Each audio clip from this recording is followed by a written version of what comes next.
दोस्तों, स्वागत है आपका target with Ajay sir class में।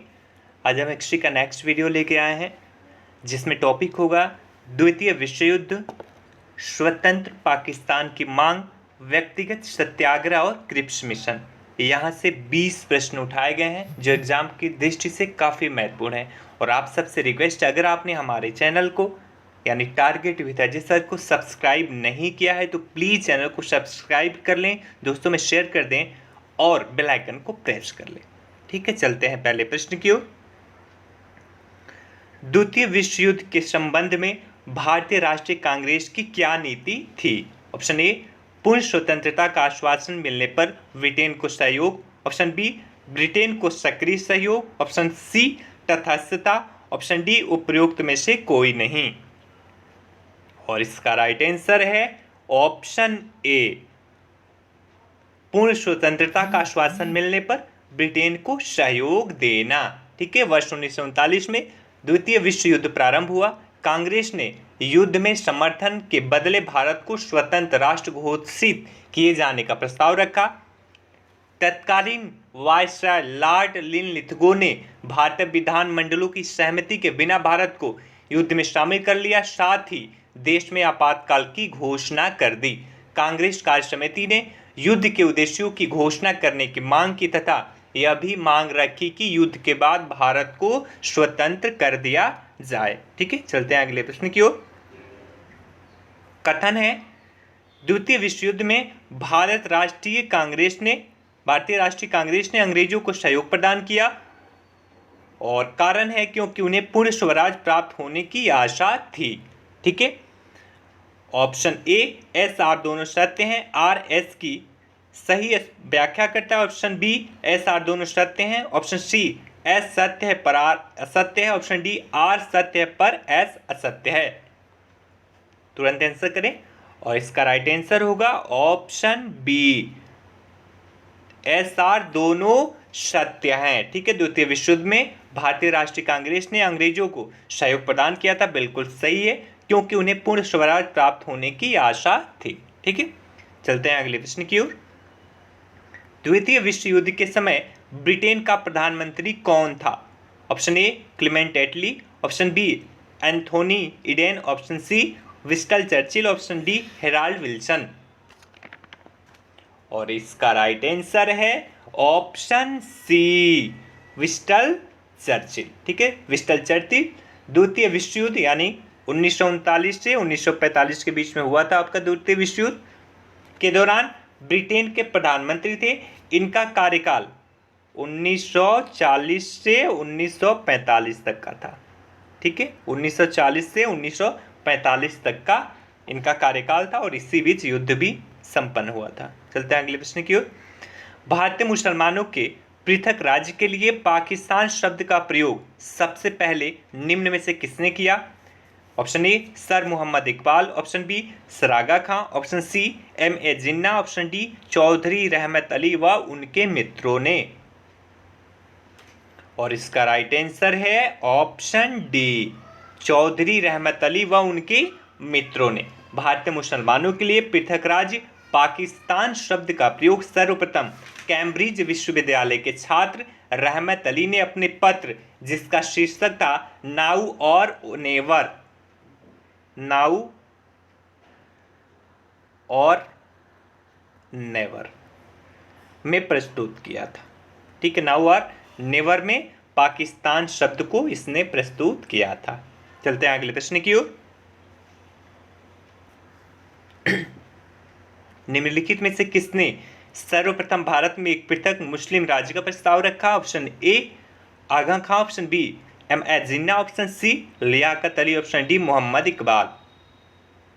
इसका राइट आंसर है ऑप्शन डी, वर्ष 1930 में मुस्लिम लीग के इलाहाबाद अधिवेशन में अध्यक्षीय भाषण में मोहम्मद इकबाल ने सर्वप्रथम एक पृथक मुस्लिम राज्य का प्रस्ताव रखा। ठीक है, ये भी पूछता है किस अधिवेशन में, तो इलाहाबाद अधिवेशन है। और इलाहाबाद अधिवेशन कब हुआ था? तो 1930 में हुआ था। ठीक है, 1930 में इलाहाबाद अधिवेशन हुआ था। इसी में एक मुस्लिम राज्य की मांग की गई थी पृथक रूप से। चलते हैं अगले प्रश्न की ओर। कथन, नेहरू एक राष्ट्रभक्त हैं जबकि जिन्ना एक राजनीतिज्ञ हैं, व्यक्त किया गया था? ऑप्शन ए एम के गांधी द्वारा, ऑप्शन बी मौलाना आजाद द्वारा, option C sir Mohammad Iqbal द्वारा, ऑप्शन डी खान अब्दुल गफ्फार खान द्वारा। और इसका राइट आंसर है option C, sir Mohammad Iqbal द्वारा। ठीक है, देश के प्रथम प्रधानमंत्री जवाहरलाल नेहरू ने अपनी पुस्तक डिस्कवरी ऑफ इंडिया के पृष्ठ संख्या 352 पर उल्लेख किया है कि मोहम्मद इकबाल ने उनसे मुलाकात के दौरान कहा था कि आप एक राष्ट्रभक्त हैं, जबकि जिन्ना एक राजनीतिज्ञ हैं। ठीक है, चलते हैं अगले प्रश्न की ओर। निम्नलिखित में से कौन एक कथन मोहम्मद अली जिन्ना के विषय में सही नहीं है? ऑप्शन ए, वे दो राष्ट्र सिद्धांत के समर्थक थे, ऑप्शन बी, उन्होंने 1940 के मुस्लिम लीग के लाहौर के वार्षिक अधिवेशन की अध्यक्षता की थी, ऑप्शन सी, असहयोग आंदोलन में उन्होंने भाग नहीं लिया था, ऑप्शन डी, वे सदैव डायरी रखते थे। और इसका राइट आंसर है ऑप्शन डी, वे सदैव डायरी रखते थे। ये सेंटेंस गलत है, बाकी सभी सेंटेंस बिल्कुल राइट है। ठीक है, चलते हैं अगले प्रश्न की ओर। मुस्लिमों के लिए एक पृथक देश की प्रथम बार एक निश्चित अभिव्यक्ति कहाँ हुई? ऑप्शन ए, 1930 के मुस्लिम लीग के इलाहाबाद अधिवेशन के इकबाल के अध्यक्षीय भाषण में, ऑप्शन बी, कैम्ब्रिज पैम्पलेट में, ऑप्शन सी, 1940 के मुस्लिम लीग के लाहौर अधिवेशन में, ऑप्शन सी, उपयुक्त में से कोई नहीं। और इसका राइट आंसर है ऑप्शन ए। ठीक है, 1930 के मुस्लिम लीग के इलाहाबाद अधिवेशन के इकबाल के अध्यक्षीय भाषण में पृथक देश की प्रथम बार एक निश्चित अभिव्यक्ति रखी गई थी। ठीक है, मुस्लिमों के लिए। चलते हैं अगले प्रश्न की ओर।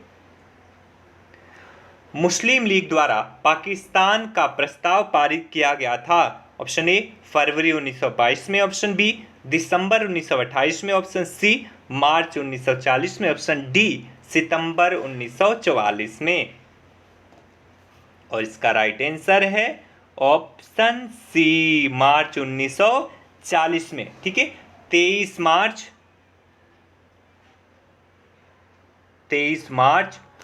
1940 को मुस्लिम लीग के लाहौर अधिवेशन में प्रसिद्ध पाकिस्तान प्रस्ताव पारित किया गया, जिसका आधार यह था कि ऐसा कोई संविधान मुसलमानों को स्वीकार्य नहीं होगा जिसमें भारत के पूर्व और पश्चिम के मुस्लिम बहुल क्षेत्रों को एक स्वतंत्र और सार्वभौम राज्य के रूप में स्वीकार न किया गया हो। ठीक है, तो उनका साफ सुथरी बात है कि हमें भाई अलग पृथक राज्य चाहिए, कोई भी राज्य एक साथ आए तो हम ये स्वीकार नहीं करेंगे। ठीक है, चलते हैं अगले प्रश्न की ओर।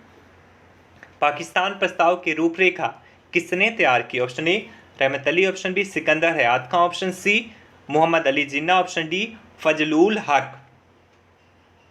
और इसका राइट आंसर है ऑप्शन बी, सिकंदर हयात खां। ठीक है, मुख्य रूप से सिकंदर हयात खां ने पाकिस्तान प्रस्ताव की रूपरेखा तैयार की थी और इनके सहयोगी के रूप में फजलुल हक और खली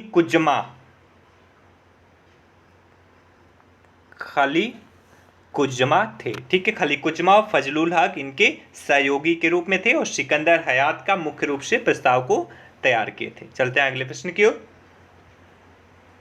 वह कौन तिथि है जब मुस्लिम लीग ने पाकिस्तान दिवस मनाया था? ऑप्शन ए, 25 अप्रैल 1920 को, ऑप्शन बी, 5 फरवरी 1922 को, ऑप्शन सी, 14 जुलाई 1912 को, ऑप्शन डी, 23 मार्च 1943 को।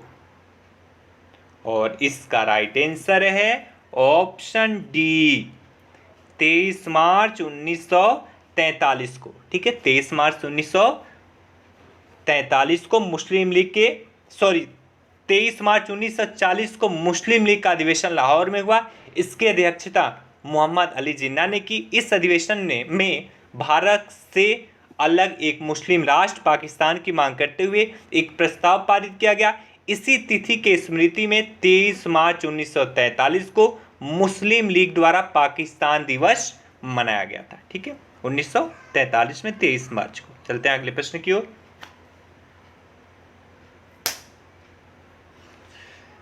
महात्मा गांधी द्वारा व्यक्तिगत सत्याग्रह आंदोलन के लिए प्रथम सत्याग्रही कौन चुना गया?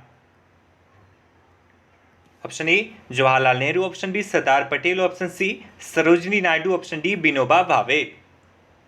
और इसका राइट आंसर है ऑप्शन डी विनोबा भावे। ठीक है, अगस्त प्रस्ताव को पूरी तरह स्वीकार करते हुए कांग्रेस ने गांधी जी के नेतृत्व में व्यक्तिगत सत्याग्रह शुरू किया। यह सत्याग्रह ब्रिटिश सरकार की भारत नीति के प्रति नैतिक विरोध की प्रतीकात्मक अभिव्यक्ति थी। व्यक्तिगत सत्याग्रह की शुरुआत 17 अक्टूबर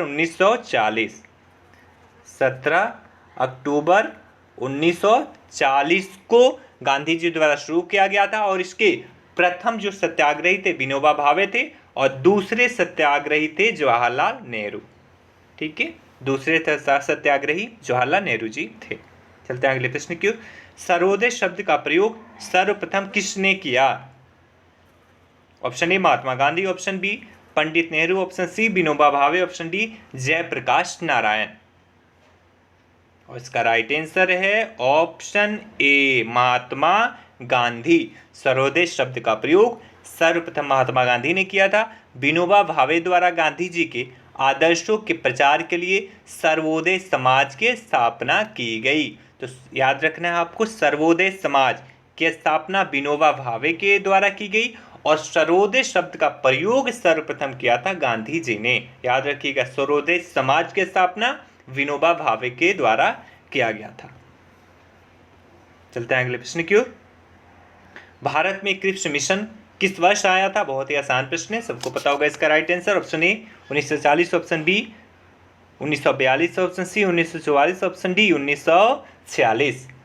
और इसका राइट आंसर है ऑप्शन बी 1942। ठीक है, द्वितीय विश्व युद्ध में जापान की बढ़ती हुई शक्ति को देखते हुए अंतर्राष्ट्रीय समुदाय विशेषकर अमेरिका, चीन एवं ऑस्ट्रेलिया ने ब्रिटेन पर भारत को स्वतंत्र करने के लिए दबाव बढ़ाया, जिसके फलस्वरूप स्टैफोर्ड क्रिप्स के नेतृत्व में मिशन भारतीय नेताओं से वार्ता हेतु 1942 में भारत आया था। ठीक है, 1942 में, मार्च 1942 में। चलते हैं अगले प्रश्न की ओर। निम्नलिखित में से कौन सा क्रिप्स मिशन के संबंध में सही नहीं है? ऑप्शन ए युद्ध समाप्त होने पर डोमिनियन दर्जा, ऑप्शन बी संविधान सदन द्वारा निर्मित संविधान मान्य होगा, ऑप्शन सी नई कार्य परिषद की नियुक्ति जिसमें हिंदुओं एवं मुसलमानों का समान प्रतिनिधित्व होगा, ऑप्शन डी कोई भी सूबा भारतीय संघ से बाहर रह सकता है। इसका राइट आंसर है ऑप्शन सी, यह सही नहीं है। नई कार्य परिषद की नियुक्ति जिसमें हिंदुओं एवं मुसलमानों का समान प्रतिनिधित्व होगा, ये सेंटेंस सही नहीं है। बाकी तीनों के तीनों सेंटेंस करेक्ट है। ठीक है, चलते हैं अगले प्रश्न की ओर। किसकी दृष्टि में क्रिप्स प्रस्ताव एक टूटते हुए बैंक के नाम एक उत्तर दिनांकित cheque, post dated cheque on crashing bank था? Option A Mahatma Gandhi, option B Jawaharlal Nehru, option C J B Kripalani, option D Jayaprakash Narayan. बहुत ही आसान प्रश्न है, सबको इसका आंसर पता होगा। और इसका राइट आंसर है ऑप्शन ए महात्मा गांधी। ठीक है, महात्मा गांधी ने ही कहा था कि क्रिप्स प्रस्ताव एक टूटते हुए बैंक के नाम एक उत्तर दिनांकित चेक है। ठीक है, महात्मा गांधी जी ने कहा था किस प्रस्ताव के बारे में। चलते हैं अगले प्रश्न की ओर। निम्नलिखित प्रधानमंत्रियों में से किसने भारत में क्रिप्स मिशन भेजा? Option A James Ramsay MacDonald, option B Stanley Baldwin, option C Neville Chamberlain, option D Winston Churchill. और इसका राइट आंसर है ऑप्शन डी विंस्टन चर्चिल। ठीक है, दूसरे विश्व युद्ध में भारत की भागीदारी और मदद मांगने के लिए मार्च 1942 में ब्रिटेन के प्रधानमंत्री विंस्टन चर्चिल की सरकार में मंत्री रहे सर स्टैफोर्ड क्रिप्स के नेतृत्व में क्रिप्स मिशन भारत भेजा गया था। ठीक है, स्टैफोर्ड क्रिप्स के नेतृत्व में ये विंस्टन चर्चिल के सरकार में मंत्री के पद पे थे। ठीक है, चलते हैं अगले प्रश्न की ओर। निम्नलिखित में से कौन क्रिप्स मिशन के साथ कांग्रेस के आधिकारिक वार्ताकार थे? ऑप्शन ए महात्मा गांधी एवं सरदार पटेल, ऑप्शन बी आचार्य JV कृपलानी एवं श्री राजगोपालाचारी। ऑप्शन सी पंडित जवाहरलाल नेहरू और Maulana Azad. Option D doctor Rajendra Prasad एवं रफी अहमद किदवई। और इसका राइट आंसर है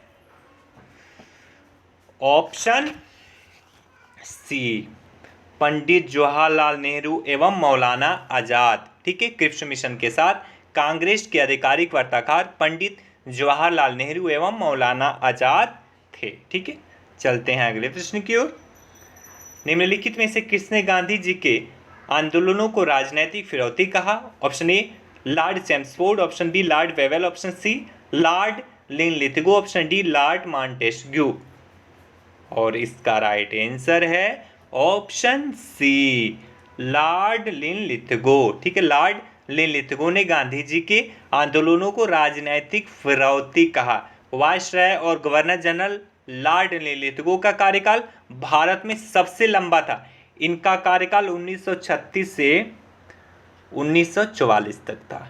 ठीक है, 36 से 44 लगभग 8 साल था। और इन भारत छोड़ो आंदोलन इन्हीं के कार्यकाल में मतलब हुआ था। ठीक है, 1942 में हुआ था भारत छोड़ो आंदोलन, ये 1944 तक भारत में थी। चलते हैं अगले प्रश्न की ओर। 6 जुलाई 1942 को वर्धा में महात्मा गांधी ने कांग्रेस की कार्यकारी समिति में अपने भारत छोड़ो आंदोलन की चर्चा की, तब उस समिति के अध्यक्ष थे। Option A Rajagopalachari. Option B Maulana Abul Kalam Azad. Option C Pandit Jawaharlal Nehru. Option D Annie Besant. और इसका राइट आंसर है ऑप्शन बी मौलाना अबुल कलाम आजाद। ठीक है, वर्धा में जुलाई 1942 में कांग्रेस की समिति की बैठक में मौलाना अबुल कलाम आजाद, सरोजनी नायडू, जवाहरलाल नेहरू, वल्लभ भाई पटेल, राजेंद्र प्रसाद, सीतारामैया, जीवी पंत, सैयद महमूद आसफ अली, JV कृपलानी, महात्मा गांधी इत्यादि ने भाग लिया तथा भारत छोड़ो नामक प्रस्ताव पारित किया गया। इसकी अध्यक्षता तत्कालीन कांग्रेस अध्यक्ष अबुल कलाम आजाद ने ही की थी। ठीक है, तो ये आपके 20 प्रश्न से जो बहुत ज़्यादा मति महत्वपूर्ण है और कई बार रिपीट हैं और ऐसे क्वेश्चन घुमा के आते ही रहते हैं। ठीक है, कल का टॉपिक होगा भारत छोड़ो आंदोलन। ठीक है, भारत छोड़ो आंदोलन आज एक प्रश्न बस रखा गया है उसका, जो आखिरी प्रश्न था। कल इसमें से 20 प्रश्न और लिए जाएंगे। ठीक है, ये बड़ा टॉपिक है तो इसमें से कल और प्रश्न लिए जाएंगे। कल का टॉपिक इसी पे डिपेंडेंट है। और अगर आप हमसे टेलीग्राम पे जुड़ना चाहते हैं तो टारगेट विद अजय सर के नाम से हमारा टेलीग्राम चैनल है, आप उससे जुड़ सकते हैं। और किसी भी क्वारी के लिए आप हमारे नंबर 9910471615 पर व्हाट्सएप या कॉल कर सकते हैं। Thank you so much, have a good day.